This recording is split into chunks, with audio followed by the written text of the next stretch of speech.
حضرت صوبان رضی اللہ عنہ بیان کرتے ہیں، رسول اللہ صلی اللہ علیہ وآلہ وسلم نے فرمایا، جب کوئی مسلمان آدمی صبح و شام 3 مرتبہ کہتا ہے، میں اللہ کے رب ہونے پر، اسلام کے دین ہونے پر اور محمد صلی اللہ علیہ وآلہ وسلم کے نبی ہونے پر راضی ہوں، تو پھر اللہ پر حق ہے کہ وہ روز قیامت اس شخص کو راضی کرے۔ حضرت بریدہ رضی اللہ عنہ سے روایت ہے کہ رسول اللہ صلی اللہ علیہ وآلہ وسلم نے فرمایا، جو شخص کہے اگر میں نے فلاں کام کیا ہو تو میں اسلام سے لا تعلق ہوں، اگر وہ جھوٹا ہے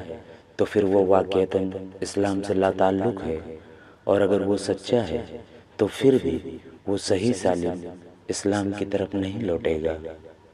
حضرت ابن مسعود رضی اللہ عنہ سے روایت ہے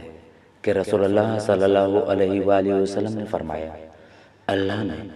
صراط مستقیم کی مثال بیان فرمائی کہ راستے کے دونوں طرف 2 دیواریں ہیں، ان میں دروازے کھلے ہوئے ہیں اور دروازوں پر پردے لٹک رہے ہیں۔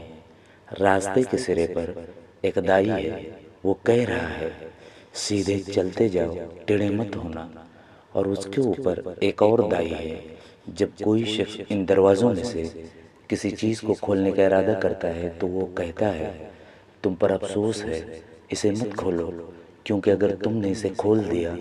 تو تم اس میں داخل ہو جاؤ گے۔ پھر آپ صلی اللہ علیہ وآلہ وسلم نے اس کی وضاحت کرتے ہوئے فرمایا، راستہ اسلام ہے، کھلے ہوئے دروازے اللہ کی حرام کردہ اشیاء ہیں، لٹکے ہوئے پردے اللہ کی حدود ہیں، راستے کے سرے پر دائی قرآن ہے،